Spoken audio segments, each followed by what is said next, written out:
Today I shall be taking up a poem from the sixth paper of part 3 of BA English Honours. The name of the poem is A Quote by W.B. Yeats.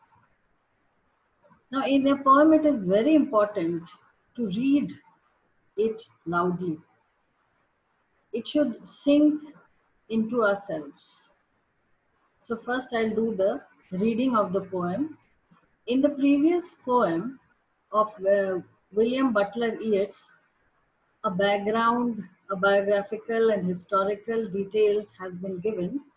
So, without much ado, I shall go on to reading the poem itself.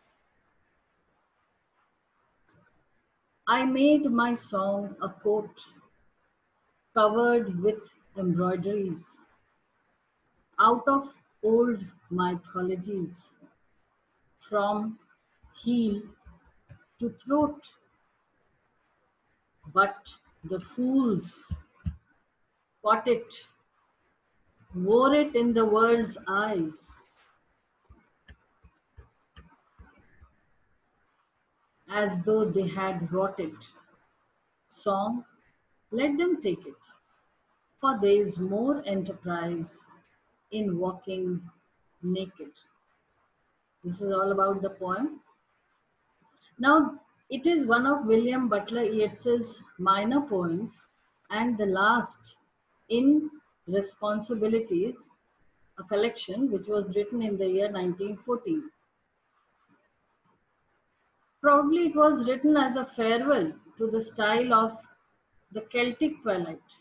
Again, one of Yeats's books in which there is a collection of all the Irish mythology and lores, which consist of an authentic collection of genuine Irish folklore, which the poet had collected, taking assistance from competent Irish scholars.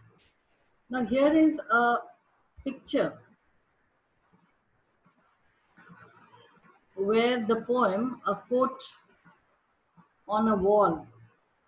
It is the whole poem is written on the wall. It is a municipal monument at the Netherlands, and it speaks volumes about its relevance.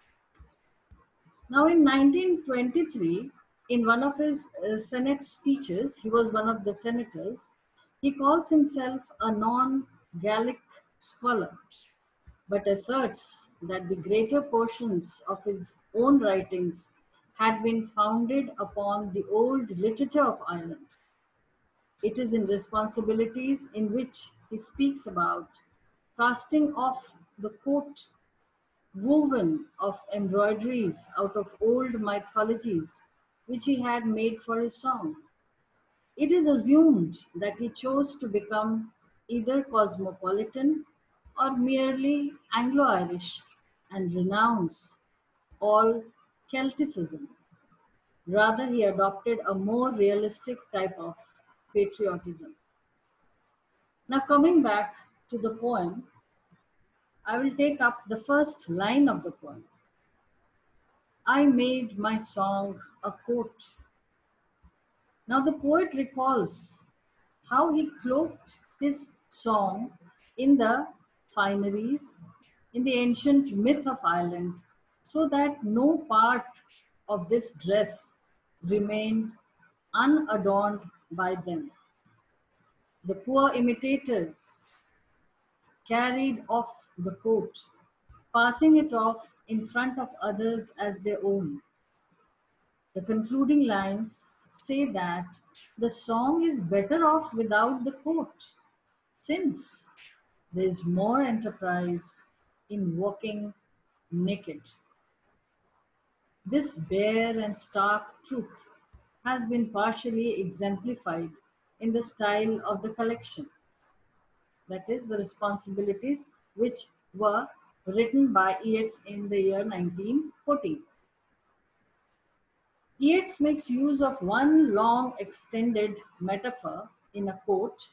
His own writing practice connotes the coat.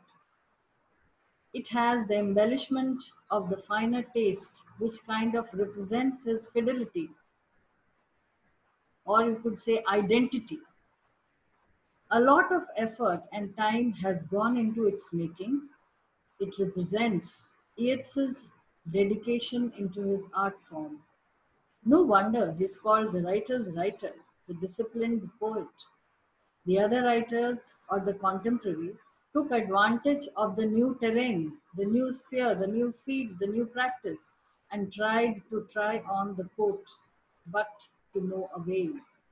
In the final three lines, the poet lets go any anger or frustration he might have had and declares that there is more to enterprise in walking naked once again. Thank you.